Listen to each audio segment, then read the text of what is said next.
have a question for Attorney Anderson.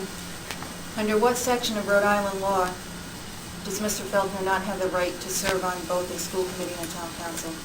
The Chariho Act, which was adopted by the, excuse me. But the Chariho Act is not. Excuse me, let the gentleman answer the question, right? Do I have a chance to respond when he's done though? Well, if you give him a chance to answer the question, we'll have a nice civil conversation here.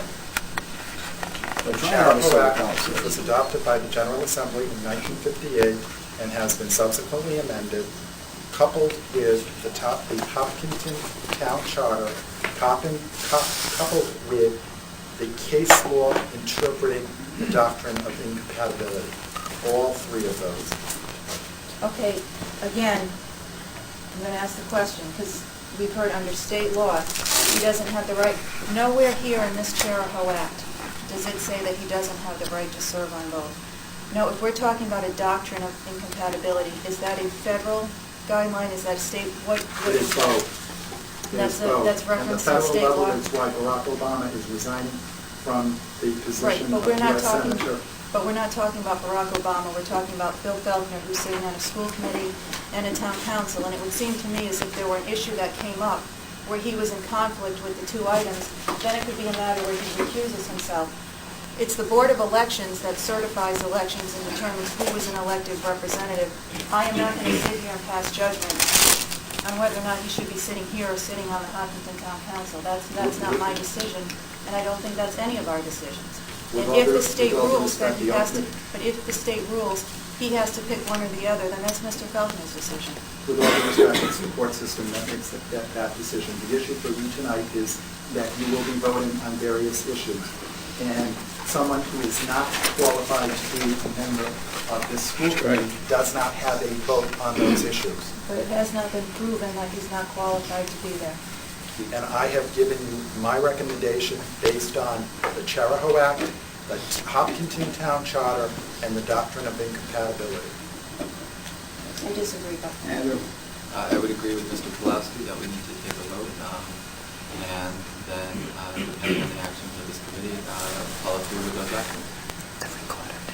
You can't do it unless there's a motion, right? I make a motion that we ask, or that, Attorney Hennis, what sort of language should we use for the well, motion? point of order, I was just told 5 minutes ago that we couldn't make motions because this item I wasn't on never the said agenda. we couldn't make a motion. I said we normally don't discuss things unless motions are made. And I deviated from that because you've insisted upon that. But if this isn't on the agenda, should we be voting on it? We have two Yes, choices. this is- We have two choices. Go ahead, Mr. Hanson, go ahead.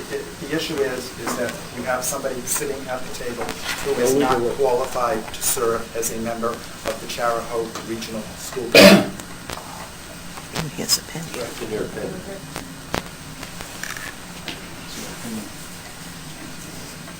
George? You mentioned these conflicts of interest. You take that on face value, and I realize that the issues are rather different.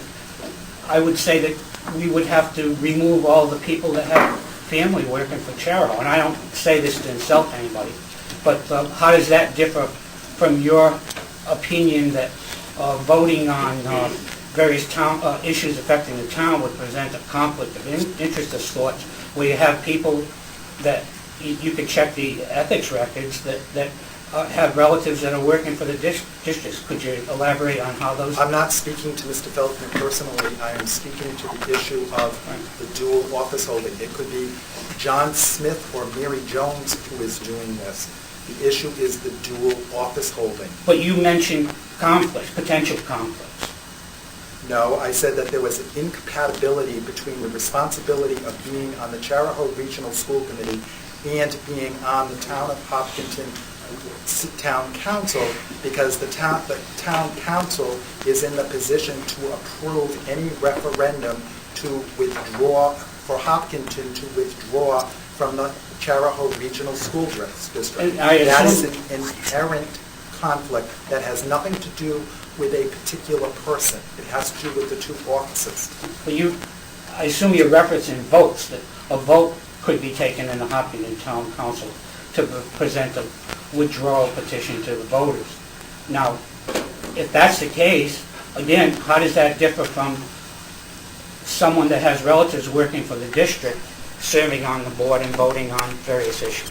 Because the position of the town council and the school committee are inherently in conflict. Okay. Andrew? I make a motion that Mr. Felkner be disqualified from participating in the school committee meeting from this day forward until we are told by a legal board or a court that we are in conflict, and until that time, if the ruling is in his favor, then he'll be put on. If it's not, it's off. And as far as I'm concerned, that's the law the way I read it, and I've known it for locally and statewide, and I think that's the only way to handle it, and it's his burden of responsibility to prove that he's a member, legally. Second line. Second. Discussion.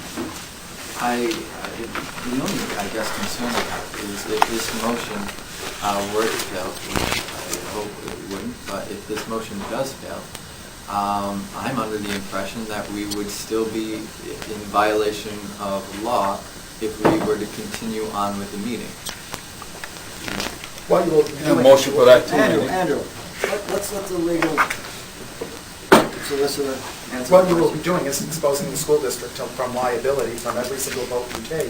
If somebody does not like the outcome of the vote, they will say that somebody illegal cast the vote. Also, frankly, it is unfair and inappropriate to the administration because you will be directing the administration to do things that there is a dispute over whether that the direction is legitimate and whether the person giving the direction has the authority to do it. I think if we approve this motion, we are opening up this committee to a very large lawsuit from the town of Hopkinton because we are disenfranchising their voters, and I don't think we have any right to pass this motion. I will be voting against it, and I hope everybody else does as well. Anyone else on the committee? And Mr. Felkner has his hand up. Mr. Felkner's not on the committee. But we haven't determined that. I asked if anyone else on the committee. I'm taking the advice of our solicitor that Mr. Felkner is not a legal member of this committee. That is the premise that I'm working under. But isn't that the motion on the floor? I am working under the premise that he is not on this committee, so I have not recognized him as a member of this committee. What don't you understand about this? Mr. Day, I'm trying to be fair here because we are not being fair to Mr. Felkner. He was elected by the people of Hopkinton. The two positions. The two positions. But I don't necessarily agree with what the lawyer said. You've taken that at face value. I have not. I have problems with the argument. I don't think it's going to stand up legally. I'm not a lawyer. I'll leave it up to Mr. admit it. McQuaid. Ms. Carney, I would completely disagree with you and expect that the hope that this committee would follow the advice of our solicitor. I believe that you are absolutely right. We are opening ourselves up to a lawsuit because of Mr. Felkner. And it can go one of two ways. It can go, we let him stay on this committee knowing that potentially all of these votes could be subject to lawsuits and that we will have an administration that is unable to perform their duties because they are not sure of the legality of all of these votes. Or we could have a lawsuit from Mr. Felkner and the onus is on him to prove that he should be on this committee. I would much